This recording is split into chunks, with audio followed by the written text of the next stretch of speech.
আপনারা দেখছেন নিউজ বাংলা। অনাস্থা সত্ত্বেও পুনর্নির্বাচিত রামকৃষ্ণপুর গ্রাম পঞ্চায়েতের প্রধান সুপর্ণা হালদার।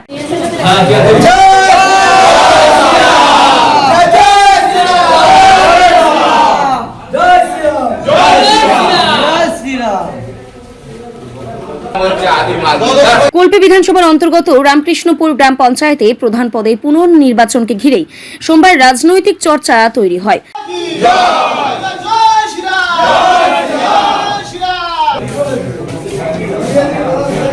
গ্রাম পঞ্চায়েত মোট 15 জন সদস্যের মধ্যে 12 জন সদস্য বর্তমান প্রধানের বিরুদ্ধে অনাস্থা প্রস্তাব জমা দেওয়ার পুনর্নির্বাচনের কর্মসূচি অনুষ্ঠিত হয়।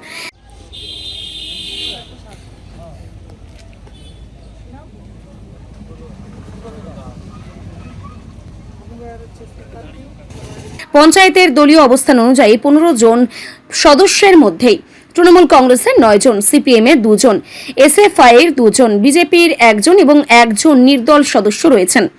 তবে নির্ধারিত সময়ে পুনর্নির্বাচনের কর্মসূচিতে কোনো সদস্য উপস্থিত না থাকায় ভোট গ্রহণের প্রয়োজন পড়েনি। ফলে পূর্ব নির্বাচিত গ্রাম পঞ্চায়েতের প্রধান শ্রীমতী সুপর্ণা হালদার নিয়ম অনুযায়ী পুনরায় প্রধান পদে বহাল থাকেন। আজকে আমাদের এখানে রামকৃষ্ণপুর অঞ্চলে কুলপি বিধানসভার মধ্যে রামকৃষ্ণপুর অঞ্চল, এখানে আজকে অনাস্থা ভোট ছিল। যারা অ্যাকচুয়ালি যেসব সদস্যরা অনাস্থা ডেকেছিল ওনারা কোনো কারণবশত আসতে পারেনি, তাই আমাদের যে প্রধান ছিল উনি আছে, উনি থাকবে। এই পর্যন্ত আমরা সিদ্ধান্ত ভারতীয় জনতা পার্টির পক্ষ থেকে এখন।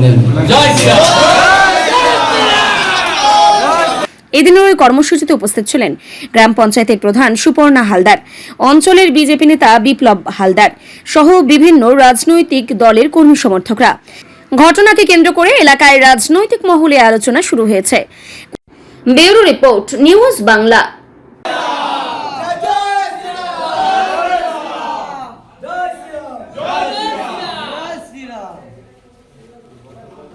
আদি